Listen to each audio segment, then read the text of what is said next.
कहानी परस्पर के विरोध से हानि। स्वार्थवश आपस में विरोध करने से हानि ही हानि होती है। सुंद और उपसुंद नामक दो दैत्य थे। दोनों भाई भाई थे। दोनों के मन में ऊंची ऊंची अभिलाषाएं थीं। दोनों संसार में अद्वितीय वीर तो बनना ही चाहते थे, तीनों लोकों पर राज्य भी करना चाहते थे।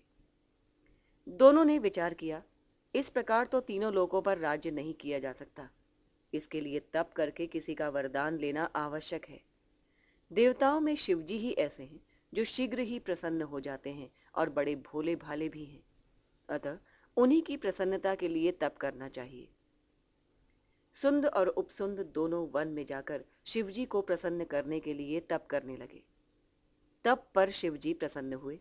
प्रकट होकर बोले, तुम दोनों के तप पर मैं प्रसन्न हूं। बोलो, क्या चाहते हो? सुंद और उपसुंद दोनों तीनों सेवकों पर राज्य करने के लिए वर मांगना चाहते थे, किंतु सरस्वती ने उनकी बुद्धि उलट दी। उन दोनों ने शिवजी से तीनों लोकों पर राज्य करने का वर न मांगकर एक दूसरा ही वर मांगा। ऐसा वर मांगा जो उन दोनों के विनाश का कारण बना। सुंद और उपसुंद दोनों ने कहा, भगवान, यदि आप हमारे तप पर प्रसन्न हैं तो अपनी सहधर्मिणी पार्वती जी को हमें दे दें। शिवजी के मन में क्रोध तो उत्पन्न हुआ, किंतु वे वर देने का वचन दे चुके थे, अतः उन्होंने तथास्तु कह दिया। शिवजी तो अदृश्य हो गए, पार्वती प्रकट हो गई। उनके रूप और लावण्य को देखकर दोनों के मन में विकार उत्पन्न हो उठा। दोनों उनसे विवाह करने के लिए तैयार हो गए, किंतु एक स्त्री से दोनों का विवाह कैसे हो सकता था? दोनों विवाह के प्रश्न को लेकर आपस में लड़ने झगड़ने लगे। सुंद कहता था, विवाह मैं करूंगा, किंतु उपसुंद उसकी बात को काट देता था। वो कहता था, विवाह तुम नहीं, मैं करूंगा। सुंद और उपसुंद दोनों परस्पर लड़ झगड़ रहे थे कि शिवजी ब्राह्मण के रूप में प्रकट हो गए। ब्राह्मण ने दोनों के पास जाकर कहा, भाई, तुम दोनों आपस में क्यों लड़ रहे हो? सुंद बोला, मैंने उपसुंद से अधिक तप किया है, अतः सामने खड़ी सुंदर स्त्री से मैं विवाह करना चाहता हूं, पर उपसुंद इस बात को नहीं मानता। उपसुंद बोल उठा, वाह, मैं तुम्हारी बात क्यों मानूं?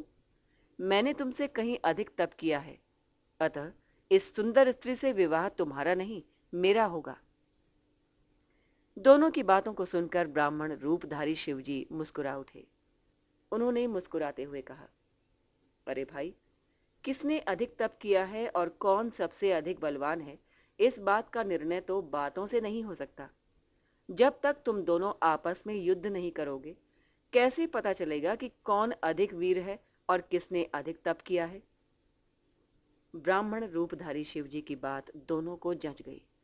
दोनों गदा लेकर युद्ध करने लगे और एक दूसरे के प्रहार से दोनों मृत्यु के मुख में चले गए।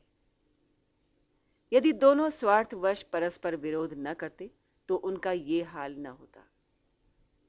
जो लोग आपस में एक दूसरे की सलाह न मानकर युद्ध करते हैं, उन्हें सुंद और उपसुंद की भांति विनाश के मार्ग के गर्त में गिरना पड़ता है।